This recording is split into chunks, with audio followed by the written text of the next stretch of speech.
Assalamualaikum warahmatullahi wabarakatuh. Izin memperkenalkan diri. Nama saya Revizar Duardito dengan NPM 2115061051. Di sini saya akan menjelaskan materi logika informatika dari pertemuan 1 sampai pertemuan 7. Adapun daftar isi dari materi logika informatika yaitu pengantar logika, logika proposisi dan tabel kebenaran, tautologi dan ekuivalensi logis, penyederhanaan dan strategi pembalikan, dan tabel semantik. Yang pertama, pengantar logika. Adapun pengertian dari logika yaitu proses berpikir berdasarkan nalar dan ilmu pengetahuan yang sesuai dengan fakta. Menelar artinya mencapai kesimpulan dari berbagai pernyataan. Selanjutnya, ada pengertian dari argumen, yaitu rangkaian pernyataan-pernyataan yang mempunyai ungkapan pernyataan penarikan kesimpulan. Argumen terdiri dari pernyataan-pernyataan yang terdiri atas dua kelompok, yaitu kelompok pernyataan sebelum kata jadi yang disebut premis atau hipotesa, dan pernyataan setelah kata jadi yang disebut konklusi atau kesimpulan. Adapun contoh dari argumen yaitu misalkan Andi ada di Bandung atau Tasikmalaya yang merupakan premis pertama. Andi tidak ada di Bandung yang merupakan premis kedua. Jadi Andi ada di Tasikmalaya yang merupakan konklusi dari pernyataan dua premis tersebut. Berikutnya logika proposisi dan tabel kebenaran. Adapun pengertian dari proposisi yaitu kalimat yang bernilai benar atau salah, tapi tidak keduanya. Contoh dari proposisi, Indonesia merupakan negara kepulauan yang merupakan pernyataan dan proposisi yang bernilai benar. 1 ditambah 10 sama dengan 12 yang merupakan proposisi dan yang bernilai salah. 1 ditambah X sama dengan 5 yang merupakan pernyataan dan bukan proposisi, karena bergantung pada nilai X-nya. Selanjutnya, logika proporsional adalah logika yang menangani atau memanipulasi penarikan kesimpulan secara logis dari proposisi-proposisi.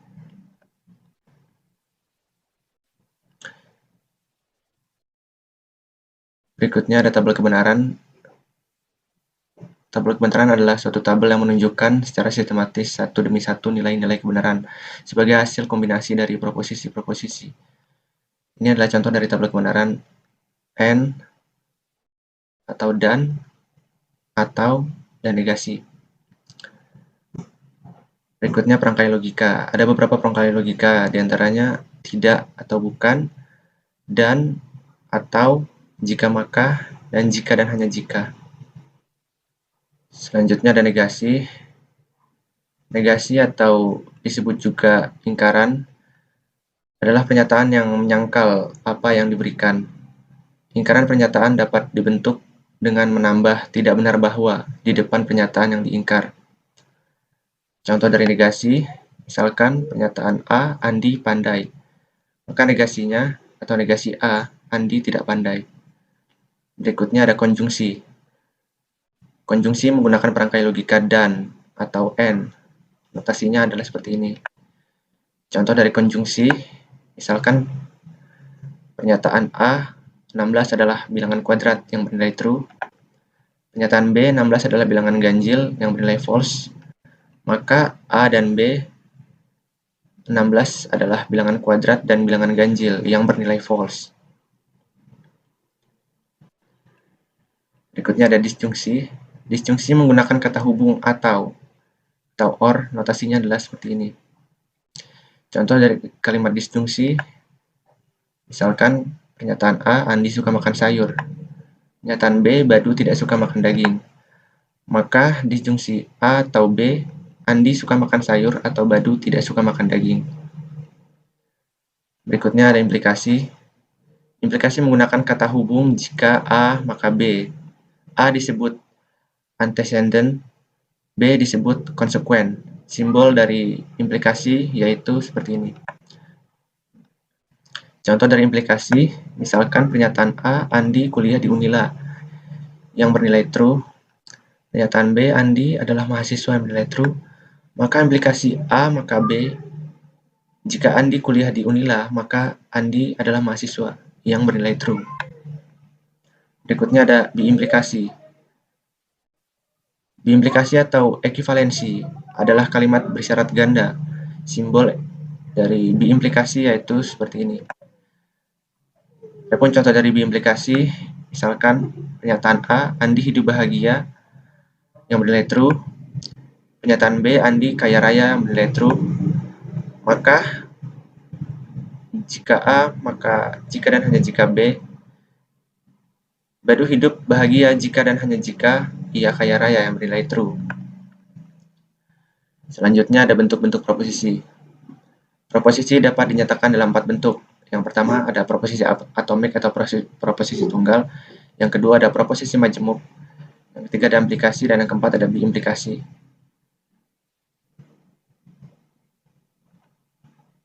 Adapun pengertian dari proposisi atomik atau proposisi tunggal, yaitu hanya memiliki satu pernyataan sehingga tidak bisa dipecah menjadi beberapa bagian.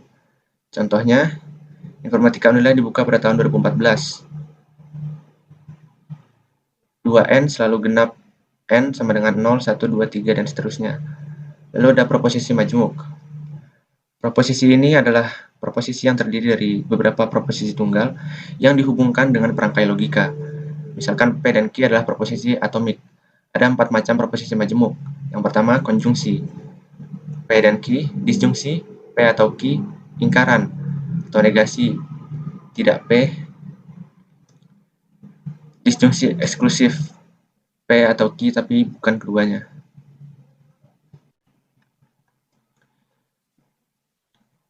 Selanjutnya, tautologi dan ekivalensi logis. Ada pengertian dari tautologi, yaitu suatu ekspresi logika yang selalu benar-benar di dalam tabel kebenarannya tanpa mempedulikan nilai kebenaran dari proposisi-proposisi di dalamnya. Contoh dari pernyataan tautologi, misalkan ada ekspresi logika buka kurung P dan Q tutup kurung, maka Q. Untuk membuktikan pernyataan di atas adalah tautologi, dapat dilihat dari tabel kebenaran berikut. Karena diketahui P dan Q, maka terdapat 4 baris. P dan Q akan bernilai true jika kedua pernyataan tersebut true. Maka hasilnya semua bernilai true. Maka ekspresi logika tersebut adalah tautologi. Berikutnya, kontradiksi. Kebalikan dari tautologi adalah kontradiksi, yaitu jika pada semua pasangan nilai dari tabel kebenaran menghasilkan nilai false, suatu ekspresi logika selalu bernilai salah di dalam tabel kebenarannya, tanpa memperdulikan nilai kebenaran dari proposisi-proposisi yang ada di dalamnya. Contoh dari kontradiksi, misalkan terdapat ekspresi logika P dan Q buka kurung, negasi P dan Q. Tabel kebenaran dari pernyataan tersebut seperti ini. Karena diketahui P dan Q, maka terdapat 4 baris. Hasil dari pernyataan P dan negasi P dan Q adalah bernilai false. Maka ekspresi logika tersebut adalah kontradiksi.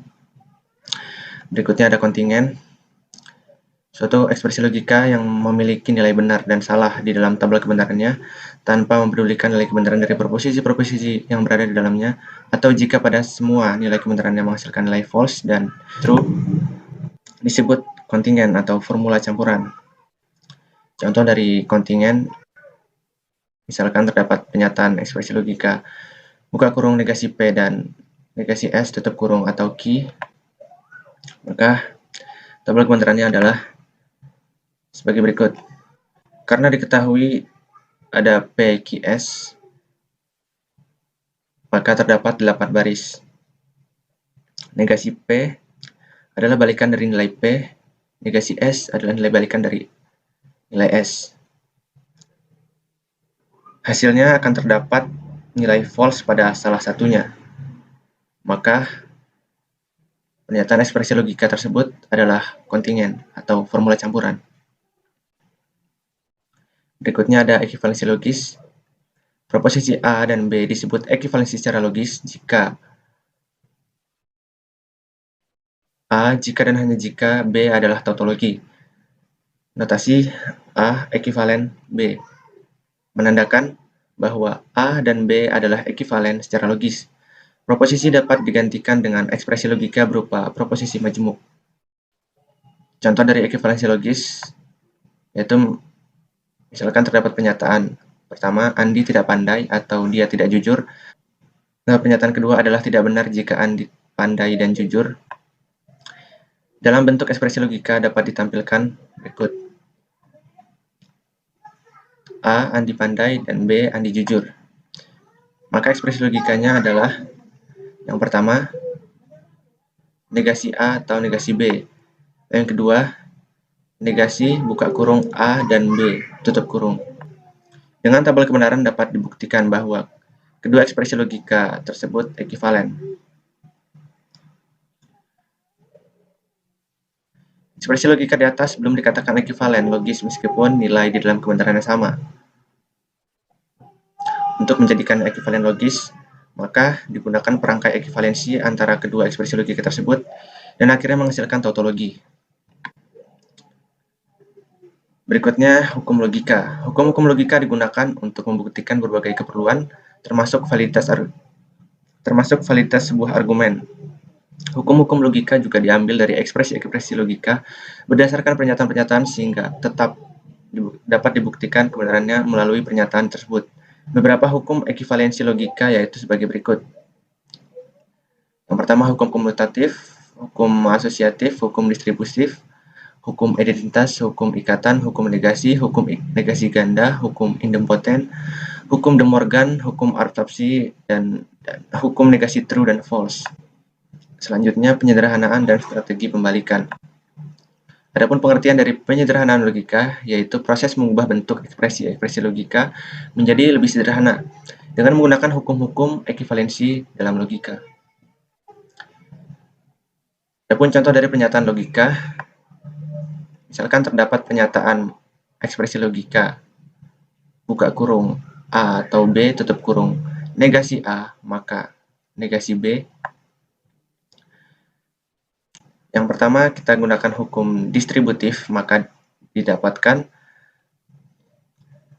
buka kurung A dan negasi B tutup kurung atau buka kurung B dan negasi A, maka negasi B. Lalu menggunakan hukum negasi dihasilkan buka kurung 0 atau buka kurung B dan negasi A tutup kurung, maka negasi B. Lalu gunakan hukum identitas, maka didapatkan buka kurung B dan negasi A tutup kurung, maka negasi B. Lalu menggunakan hukum jika A maka B ekivalen dengan negasi A atau B, maka didapatkan negasi buka kurung B atau negasi A tutup kurung atau negasi B.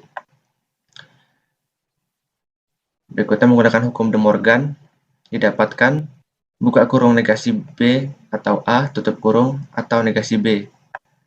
Lalu menggunakan hukum komutatif, didapatkan buka kurung A atau negasi B tutup kurung atau negasi B. Menggunakan hukum asosiatif, A atau buka kurung negasi B atau negasi B. Dengan menggunakan hukum idempoten, maka didapatkan A atau negasi B.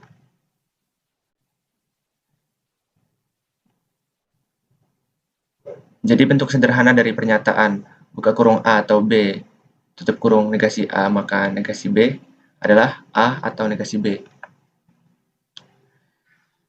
Berikutnya ada operasi strategi pembalikan. Strategi pembalikan dilakukan dengan cara menyalahkan kesimpulan dari argumen, yaitu yang pertama menegasikan kesimpulan, dan yang kedua memberikan nilai false. Argumen disebut valid jika premis-premis benar dan kesimpulan benar agar argumen juga benar, sehingga dapat dikatakan kalau argumen benar-benar valid.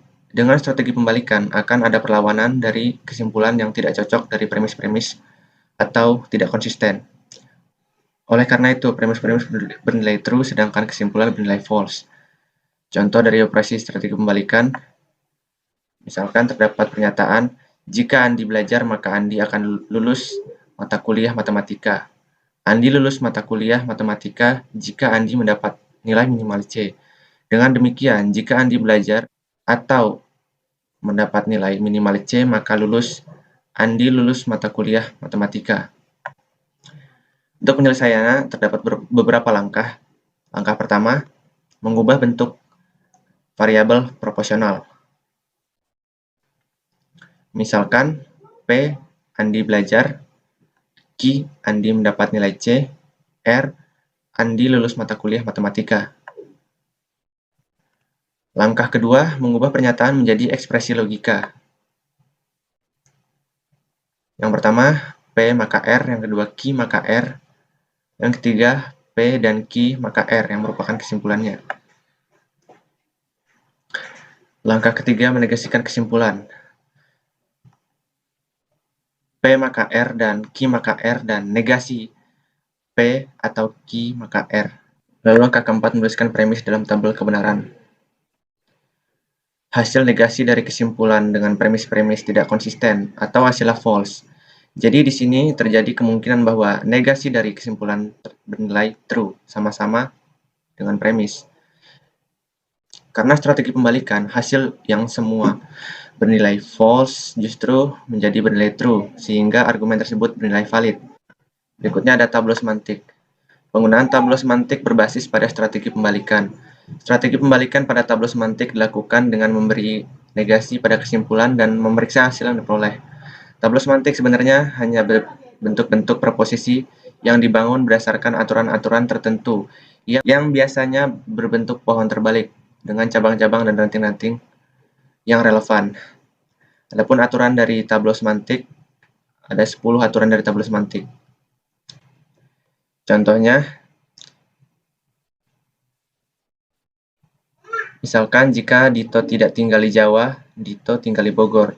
Dengan demikian, Dito tidak tinggal di Jogja. Variabel proporsionalnya adalah A. Dito tidak tinggal di Bandung, B. Dito tidak tinggal di Bogor. Ekspresi logikanya A implikasi B, kemudian B negasi B. Kemudian A yang menjadi double negasi A. Kemudian negasi B dipecah menjadi negasi A dan negasi B. Kemudian kita lihat double negasi A dan negasi A tertutup. Kemudian negasi B juga tertutup. Jadi kesimpulannya, ekspresi logika tersebut tidak konsisten dan argumennya bernilai valid. Sekian penjelasan materi logika informatika dari saya. Mohon maaf apabila ada kesalahan. Saya akhiri. Wassalamualaikum warahmatullahi wabarakatuh.